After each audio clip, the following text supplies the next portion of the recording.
¿Qué tal, chicos? Sistemas de visión artificial. Sean bienvenidos a esta segunda clase del curso. Ya estuvimos analizando lo que refiere al cubo de colores y en esta ocasión vamos a trabajar lo que es el procesamiento artificial de imágenes. Para esta cuestión debes de considerar que existen una gran cantidad de procedimientos en ingeniería en los cuales no es viable trabajar con una imagen real o una imagen que venga del medio.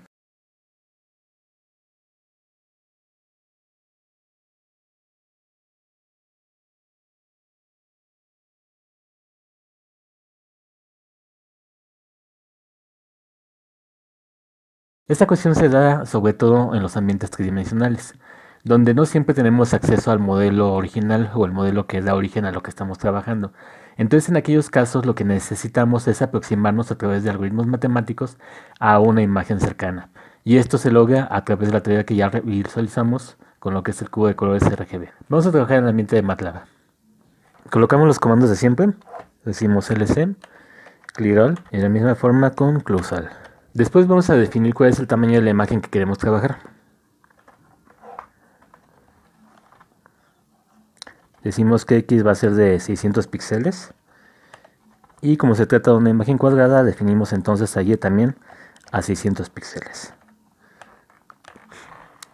En esta circunstancia debes de recordar que lo que refiere a los valores de X hace relación a lo que nombraríamos filas dentro de una imagen, mientras que Y haría referencia pero a las columnas. En el caso de Y tenemos un valor entonces positivo, sin embargo X, aunque se dirige hacia abajo, también lo estamos considerando como positivo.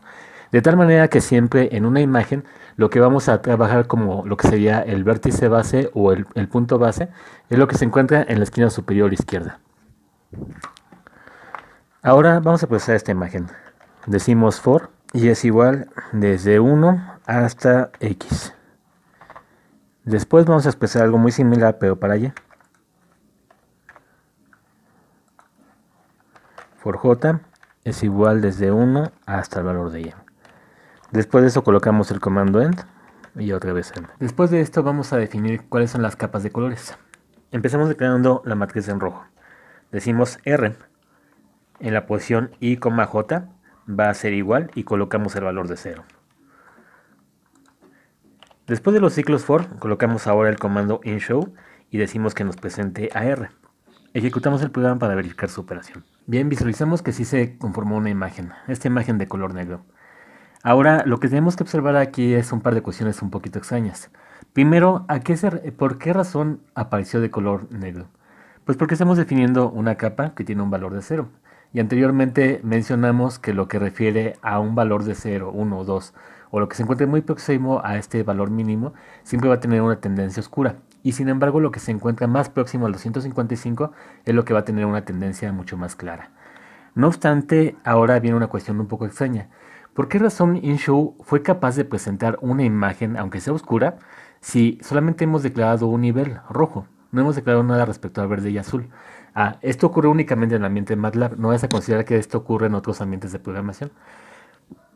La situación es que MATLAB está tomando la capa que reconoce e inventa, o vamos a decir, o crea automáticamente el mismo en verde y el mismo en azul, de tal manera que la imagen resultante va a ser algo que se presenta en escalas de grises. El comando inShow lo presenta de esa forma.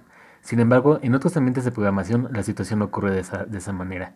Por eso, hay ocasiones en que en MATLAB vamos a presentar solamente una matriz y aún así se va a visualizar, pero en otros ambientes vas a tener que declarar R es igual a G y aparte es igual a B. Continuamos con nuestro programa.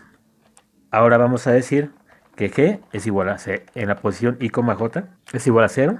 Después decimos que B en la posición I, J también es igual a 0.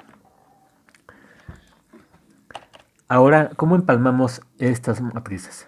Decimos entonces que IMA, que es la imagen que estamos diseñando, va a tener entonces en todas sus filas, todas sus columnas, pero en su capa número 1 vamos a presentar a R. Después indicamos que IMA, todas sus filas, todas sus columnas, pero de su capa número 2 va a ser igual a G. Y hacemos lo mismo pero para azul. Ahora, ¿qué es lo que vamos a presentar en inShow? Aquí vamos a indicarle entonces que nos muestre quién sería IMA. Ejecutamos el programa. Bien, Antes de continuar y analizar la imagen, quiero que veas en la command window qué es lo que ha ocurrido. Se han generado múltiples variables. Podemos reconocer a R, podemos reconocer también a G y a B, todas como matrices flotantes que están señalando valores de 600 por 600. Se trata de matrices de una dimensión. En el caso de IMA no procede de esa forma. IMA dice que tiene 600 filas, 600 columnas y tiene 3 capas, 3 niveles de color. Entonces IMA tiene propiedades distintas y se ha mostrado una imagen de color negro como lo estábamos esperando originalmente. Ahora vamos a hacer un pequeño experimento. ¿Recuerdas que te comenté que el valor de 10, por ejemplo, es muy cercano al negro? Por lo tanto, tenemos que seguir viendo una imagen oscura. En R decimos que queremos un valor de 10, en G también queremos el mismo valor de 10 y en B queremos otro valor de 10. Ejecutamos el programa y vamos a ver cuál es el resultado. Muy al contrario de lo que habíamos esperado, nos está devolviendo un color completamente blanco. ¿A qué o por qué razón ocurre esto? ¿Es un error o qué es lo que está pasando? Sí, la situación hay una pequeña falla en ese punto. De la clase pasada recuerda que siempre estuvimos trabajando valores que estaban entre 0 y 255. Nunca ocupamos decimales. Entonces aquí vemos que en el ambiente de MATLAB todo lo que se ha generado como R con G, B e IMA son elementos de tipo flotante. Entonces el programa entra en un conflicto y por lo tanto nos está presentando una imagen que se encuentra de alguna manera saturada en el valor más alto que nos puede mostrar, que va a ser 255. Vamos a cambiar ese pequeño aspecto. En el comando inshow y antes de convocar a IMA vamos a decirle que vamos a ocupar un nuevo comando. Vamos a señalar U para decirle que es sin signo, después int obviamente para enteros y un 8 para indicarle que va a estar definido en 8 bits. De esta manera se ocasiona un cast. IMA deja de ser un elemento de tipo double para convertirse, al menos ante el comando inshow, como un elemento enteros de 8 bits. Ejecutamos nuevamente y si todo sale bien, deberíamos de estar observando una imagen muy oscura nuevamente y a lo mejor buscando muchos detalles, notaríamos que no es tan oscura como la que teníamos anteriormente. Ahora vamos a seguir experimentando. En lugar de este valor de 10, vamos a colocar 127.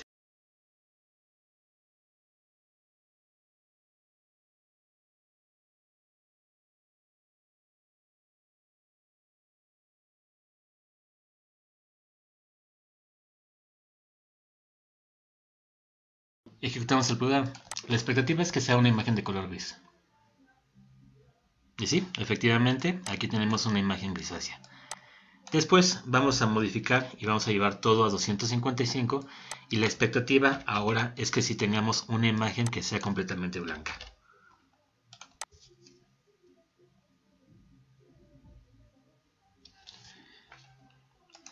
Ahora vamos a ocasionar elementos diferenciales.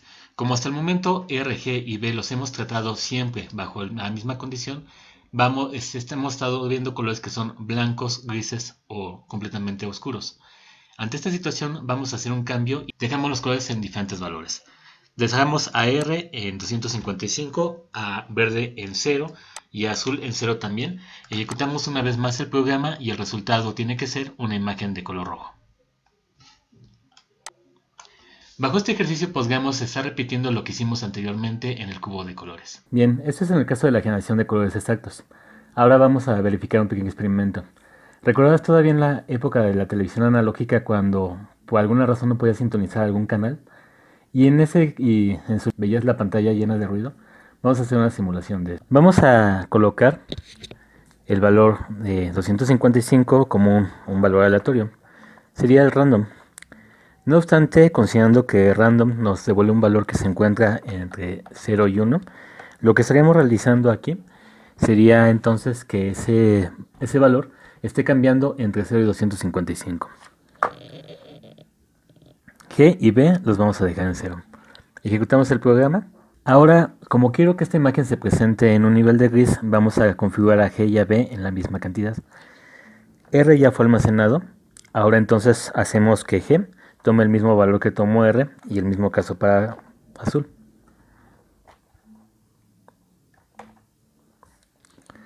Ejecutamos el programa y vamos a verificar cuál es el resultado de ello. Bien, entonces aquí tenemos una imagen ruidosa. Ahora vamos a considerar qué es lo que pasaría si en algún momento dado cada capa de color tuviera un nivel de ruido diferente. Esto implicaría entonces que el 255 lo estemos pasando por el random, lo estemos pasando como comando a cada una de estas capas. Ejecutamos el programa y vamos a verificar lo que ocurre. Bien, se trata una vez más de una imagen ruidosa que representa pues una gran cantidad de colores, pero estos se dan a nivel píxel y no existe manera que podamos enlazarlos para poder reconocer entre ellos alguna imagen. Vamos a hacer algunos cambios. Regresamos el valor de G a 0 y el valor de B a 0 igualmente. Y sin embargo, en esta ocasión vamos a configurar lo que sería una forma de onda sinusoidal. Aquí decimos entonces la función seno y pregúntate cuál es el argumento de esta función seno. Pues necesitamos un valor de frecuencia. Vamos a colocar algo aleatorio en este momento como 0.1 que multiplica a. Y de tus clases de análisis de señal del sistema recordarás que siempre el tiempo era el que hacía cambiar la forma de onda sinusoidal. Aquí no es el caso, pero sí contamos con dos variables para ello, y una puede ser i. Sin embargo, el valor de seno de 0.1 por i va a tener un valor extremo entre 1 como máximo y menos 1 como mínimo. Esto no se va a poder representar en una variable que está señalada para trabajar valores que están en formato enteros de 8 bits entre 0 y 255. Entonces vamos a ocasionar una variación pero que se dé en torno al nivel 127, donde el tope máximo sea 255 y el tope mínimo sería de 0. Esto implicaría entonces que nuestra forma de onda puede tener una amplitud de 127 unidades. Esto le va a ocasionar entonces la oscilación entre menos 127 y 127. No es algo que nosotros querramos. Ahora tenemos que desplazar su amplitud.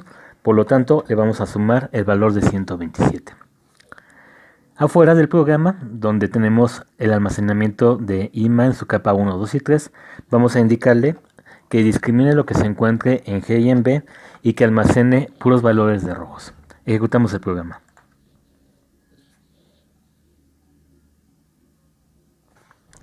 Entonces aquí tenemos esta oscilación curiosa. Tenemos entonces crestas que alcanzan un valor de un color blanco, mientras que los valles alcanzan un valor pues bastante oscuro. Ahora pregúntate, ¿qué es lo que va a ocurrir si en lugar de manejar la variable i, en su lugar colocáramos aquí la variable j? Es fácil predecir, ¿no? Tendríamos entonces ahora una nueva oscilación, pero la cual se está presentando por columnas. Ahora vamos a hacer un experimento adicional. Borramos el desplazamiento, borramos también el valor de amplitud y devolvemos la variación a i. Luego copiamos esta sentencia y vamos a señalar más el valor de seno 0.1 que multiplica a j. Entonces tenemos la variación de dos formas de ondas sinusoidales. Aquí vamos a preguntarnos qué es lo que puede ocurrir en algún momento dado. Si tenemos entonces una forma de onda sinusoidal en la dirección de X y otra forma de onda sinusoidal en la dirección de Y, ¿cuál es el valor máximo donde sus picos alcanzan esa interferencia? Tendremos un valor máximo de 2 y los valles en los puntos donde interfieren van a tener un valor de menos 2. Entonces, lo que vamos a hacer es lo siguiente. Ya que está la suma, la dividimos entre 2. Entonces, cuando se alcance la amplitud máxima de 2 unidades, pues esta se va a reducir nuevamente a la unidad. Ahora sí, con toda tranquilidad podemos multiplicarlo nuevamente 127 por todo esto y después sumarle el valor de 127 como lo teníamos originalmente. ¿Cuál va a ser este nuevo efecto? Ejecutamos el programa.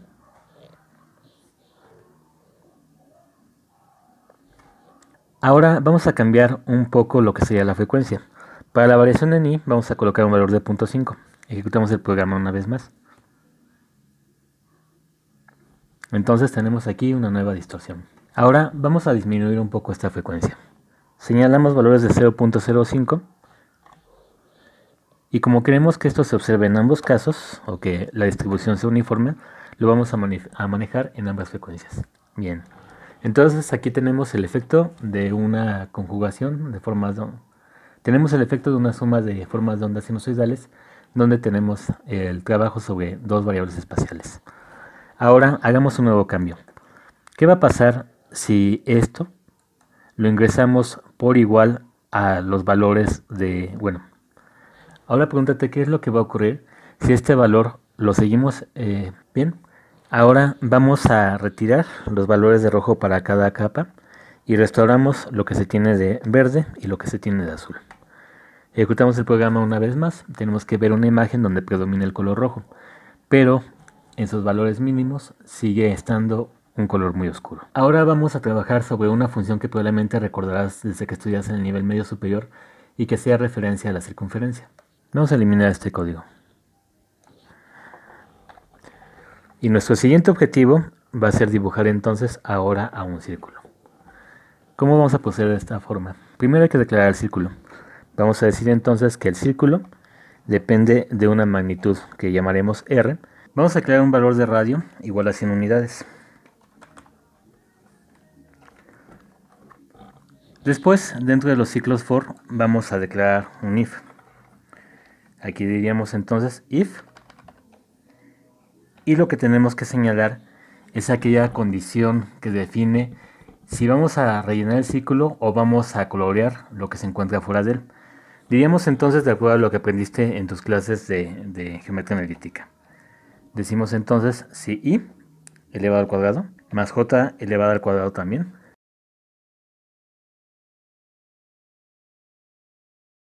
si ambas son menores que el valor de radio elevado al cuadrado, lo que estaríamos ocasionando es que el círculo se rellene con el color que estamos señalando. Vamos a indicar entonces que si esta condición se cumple, entonces la capa de los rojos en su posición i, j va a ser igual a 255. En caso de que esta situación no se llegue a cumplir, entonces lo que haremos es que R en la posición I, J almacenará un valor de 0.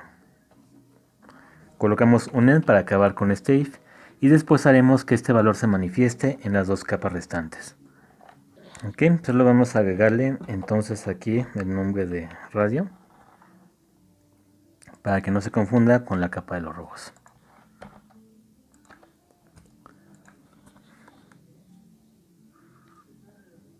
Y entonces tenemos allí al círculo, pero se encuentra en una orilla.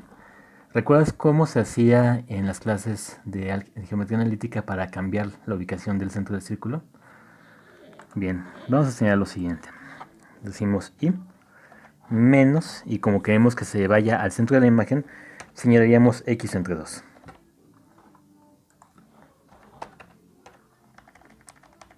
Y de la misma forma con j procedemos así. En el caso de j, diríamos que le vamos a sumar y entre 2, a restar y entre 2.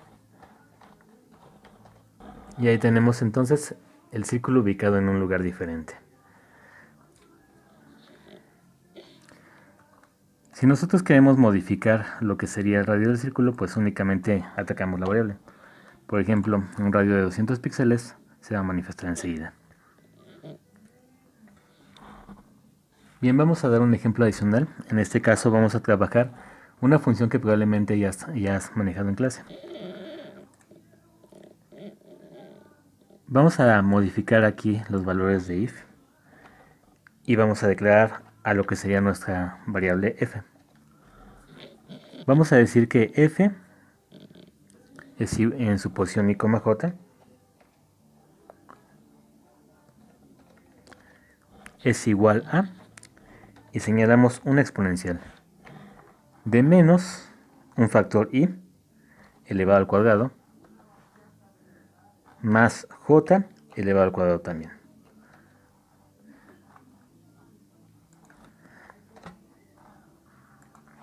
Pero estos valores los vamos a dividir entre 2, que multiplica sigma, la cual a su vez está elevada al cuadrado.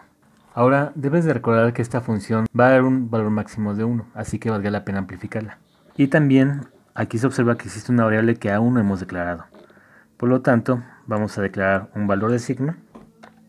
Y como en este momento no conocemos qué comportamiento va a tener, podemos darle una cantidad aleatoria que puede ser de 10. Después trasladamos ese valor, f, a cada una de nuestras capas. Y ejecutamos el programa una vez más. Parece ser que no hubo un efecto significativo. Entonces quizás ese valor de sigma tenemos que incrementarlo. Vamos a darle un valor de 100. Ok, solo para que el programa no nos dé errores, vamos a colocar entonces paréntesis entre el denominador 2 por sigma al cuadrado. Ejecutamos el programa. Ok, entonces ya tenemos ahí la afectación de la gaussiana. Ahora vamos a agregar el mismo procedimiento que con la circunferencia para que se traslade a otro lugar. El factor y lo vamos a desplazar. Decimos menos el factor de x dividido entre 2. Y de la misma forma con j. De tal manera que quede j menos y dividido entre 2 y todo esto se eleva al cuadrado. Vamos a ver qué es lo que pasa cuando ejecuta el programa. Allí tenemos entonces la presentación de nuestra función gaussiana. Ahora vamos a hacer algunas mezclas de tal manera que en cada capa de color exista algo diferente. Ahí tenemos el factor f, es lo que vamos a almacenar ahora en lo que sería nuestra variable r. Después vamos a colocar esta misma función. La clonamos y decimos ahora lo que se almacena en g. Pero aquí en g, estarás de acuerdo que tenemos ya una variación entre 0 y 255. Bueno, la vamos a modificar un poco. Vamos a poner 255 menos y esta cantidad. Y finalmente vamos a declarar el valor de azul en posición i, j. Lo almacenaremos con un valor de 0. Ahora estos datos se los vamos a almacenar en nuestra variable ima. Vamos a ejecutar el programa y verificamos qué es lo que pasa.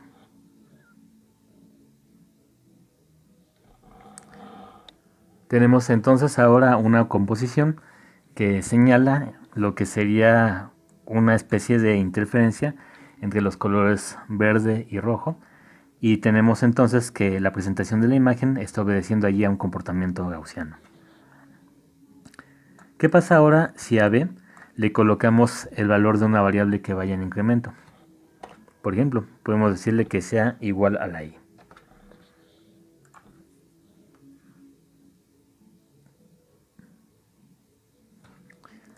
Ahora, los efectos entonces de esto los estamos observando en la primera parte, donde b iba incrementando poco a poco desde 0 hasta llegar a 255, pero como la variable y sigue incrementando hasta 600, vemos que se satura y nos va dejando entonces ya un valor uniforme. Ahora vamos a colocar aquí algunos ejes cartesianos. Vamos a colocar una condición. Para esta condición vamos a decirle entonces if si en algún momento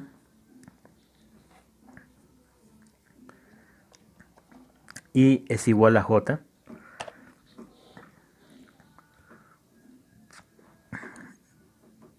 vamos a indicar en nuestro programa que los valores RGB todos se vayan a 0. Pregúntate, ¿qué es lo que va a ocasionar esta condición? Cada vez que el valor de i y de j coincidan, entonces nos vamos a olvidar de lo que el ciclo for ha generado para colocar solamente un punto de color negro. Vamos a ejecutar el programa y vemos el resultado. Si todo sale como queremos, tenemos que ver una diagonal que atraviesa nuestra imagen. Excelente. Ahora pregúntate, ¿cómo le harías para plantear aquí la presentación de planos cartesianos? Bien, si esto ocurrió entonces cuando i es igual a j, vamos a decirle aquí, sí ocurre que i es igual, pero a lo que hemos señalado x entre 2. De esta manera entonces estaríamos indicando que cuando de toda nuestra longitud de imagen estemos a la mitad, se ocasiona entonces la colocación de puntos negros. Pero eso no solamente ocurre en el instante x. ¿En qué momento ocurre? También se va a presentar cuando j sea igual a y dividido entre 2. Bien, ejecutamos y vamos a ver cuál es el resultado. Lo que tenemos es la presentación de esta imagen con su respectiva trama cartesiana. Muy bien. De esta forma podemos generar una gran cantidad de imágenes artificiales y con colores que obedezcan a una función matemática. El día de hoy estuvimos analizando lo que es finalmente la función rampa, lo que sería un escalón, que fue cuando trabajamos con la parte del círculo. También colocamos una gaussiana y las formas de ondas sinusoidales. Existen muchísimas más configuraciones, pero esas ya se están definiendo en la tarea que voy a dejar respecto a esta clase. De mi parte sería todo, les agradezco mucho su atención y nos vemos en la siguiente.